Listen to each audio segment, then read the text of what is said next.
सत साहिब भाइयों और बहनों, आज के वीडियो में हम सुनेंगे भगत धन्ना जाट की कथा। भगत धन्ना जाट राजस्थान के जाट समुदाय के एक किसान परिवार से ताल्लुक़ रखते हैं। उन्होंने सर्वशक्तिमान कबीर की आध्यात्मिक महिमा से प्रेरणा पाई। ईश्वर में हमेशा लीन रहने वाले भक्त धन्ना अपनी आजीविका के लिए काम करते हुए भी भक्ति में अटूट विश्वास रखते थे, जिसके कारण उन्हें ईश्वर के दर्शन हुए।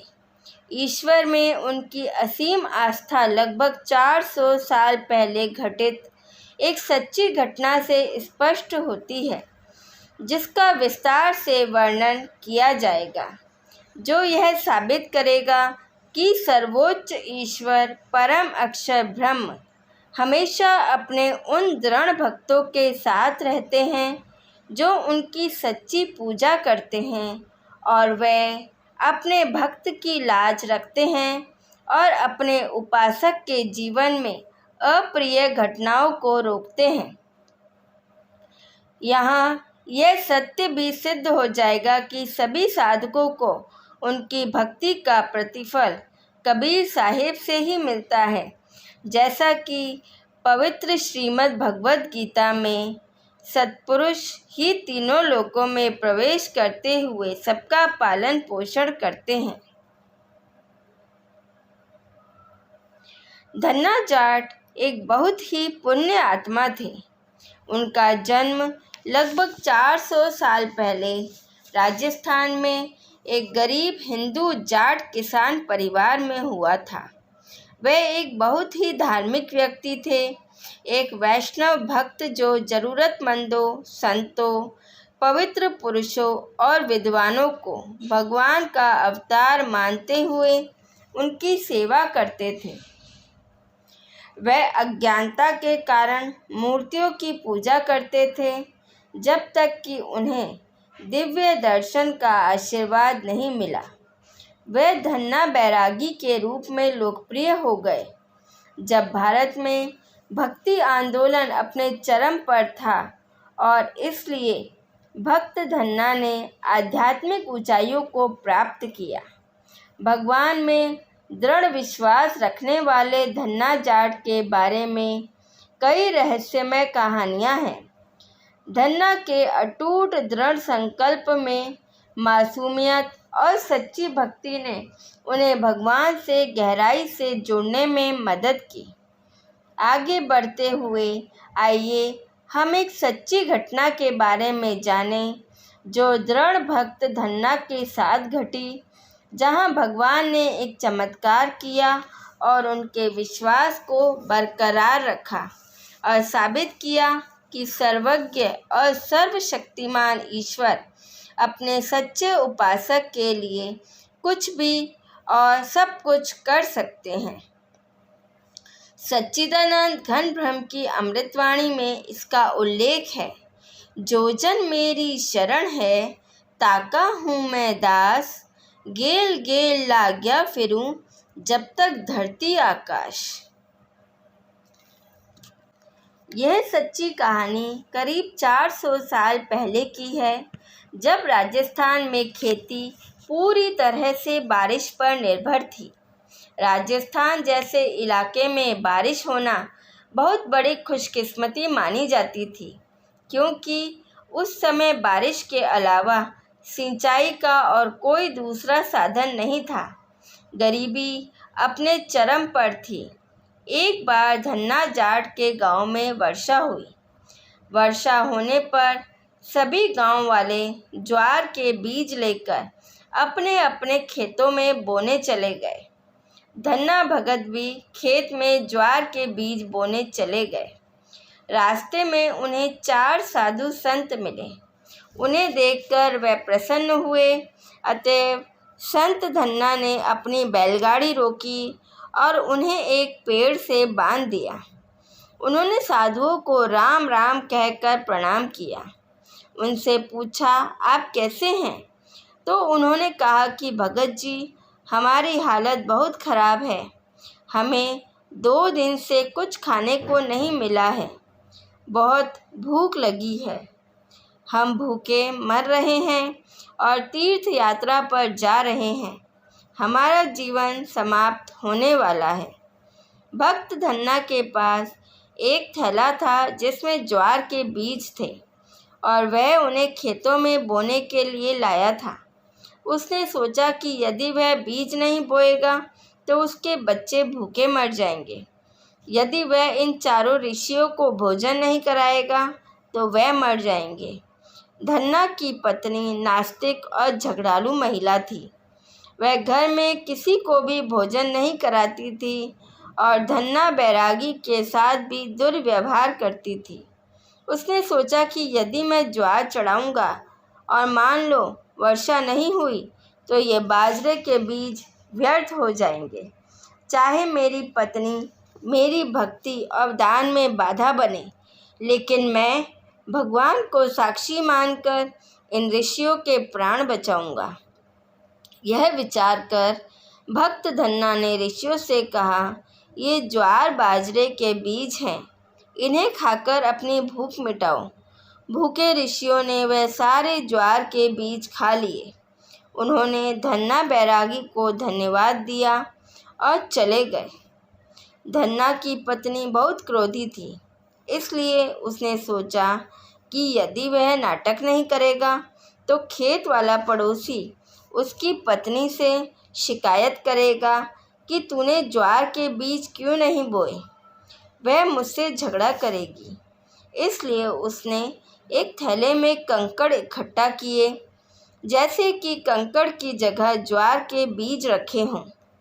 भक्त धन्ना ने बैलगाड़ी पर सवार होकर कंकड़ बोने का नाटक किया और आसपास के लोगों को लगा कि वह खेत में ज्वार बो रहा है। कार्य पूरा करने के बाद धन्ना अपने साथी किसानों के साथ घर लौट आया। धन्ना बैरागी का नाटक कोई नहीं समझ सका। भगवान तो सर्वज्ञ है, उन्हें सब कुछ पता था। इसका उल्लेख सूक्ष्म वेद में किया गया है। चींटी पायल बाजे जोड़ी, साहिब सुनता है सब लहर। बाद में वर्षा नहीं हुई। सबके ज्वार की फसल 2 महीने बाद 1-2 फीट ही बढ़ी। धन्ना के खेत में घने तुम्बे खूब उगे। पूरा खेत तुम्बे से भर गया। पड़ोसी खेत वाले की पत्नी ने धन्ना की पत्नी से कहा कि क्या तुमने खेत में ज्वार नहीं बोया? तुम्हारे खेत में तो तुम्बे अर्थात तरबूज खूब उगे हैं। धन्ना जाट की पत्नी ने सोचा कि पति ने से बाद में निपट लूँगी, पहले खेत तो देख लूँ।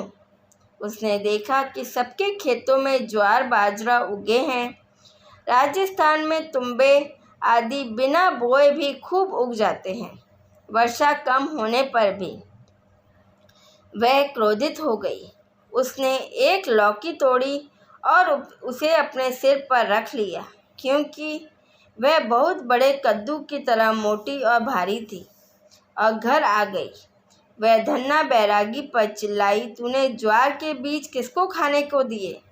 सबके खेत में ज्वार उगी है और तेरे खेत में तुम्बे उगे हैं, क्या बच्चे तुझे खाएंगे? यह कहकर उसने झल्लाकर लौकी को तेजी से भगत धन्ना जाट के सिर पर फेंक दिया और कहा, देख अपना कारनामा। किसी तरह धन्ना ने अपना सिर बचाया। भगवान अपने सच्चे उपासकों की लाज रखते हैं। यह सब साधकों द्वारा सर्वशक्तिमान कबीर देव की सच्ची भक्ति करके पिछले मानव जन्मों में अर्जित पुण्यों से होता है। सच्ची भक्ति की शक्ति स्पष्ट हो गई। दृढ़ भगत धन्ना का भगवान पर अटूट विश्वास था। सच्चिदानंद घन ब्रह्म की वाणी में इसका उल्लेख है। गरीब धन्ना भगति की धुनी लागी, बीज दिया जिंदान, सूखा खेत हरा हुआ, कांकर बोई जान। गरीब धन्ना भगति की धुनी लागी, बीज दिया जिनदान, सूखा खेत हरा हुआ, कांकर बोई जान। धन्ना तो सुरक्षित रहा, पर तुम्बा जमीन पर गिरते ही टुकड़े टुकड़े हो गया।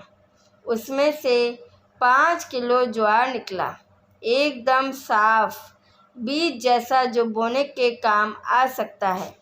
बाजरे को देखकर धन्ना की पत्नी का गुस्सा एकदम शांत हो गया।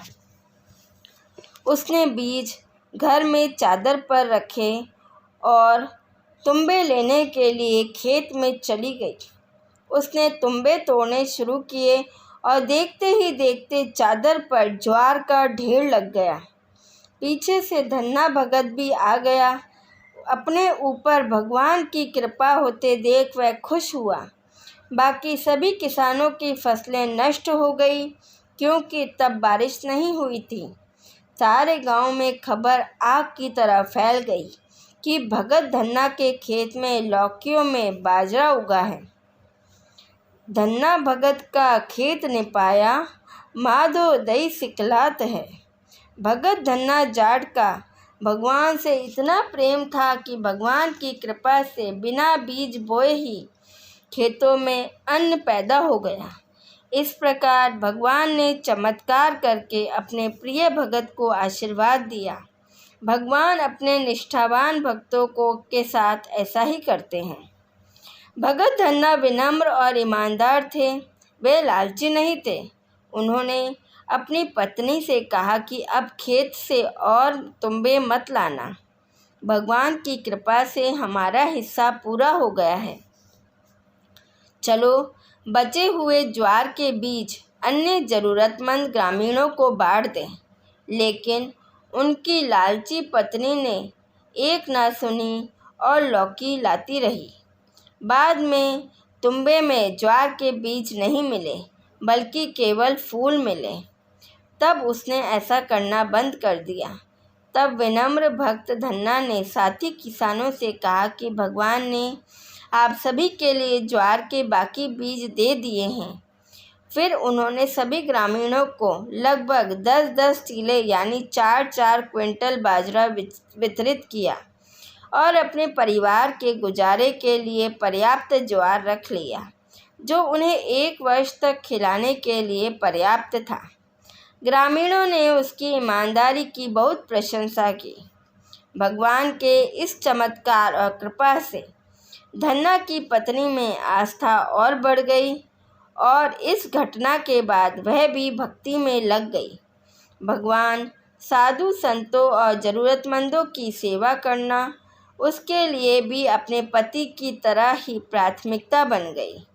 फिर भगवान की कृपा से पति पत्नी दोनों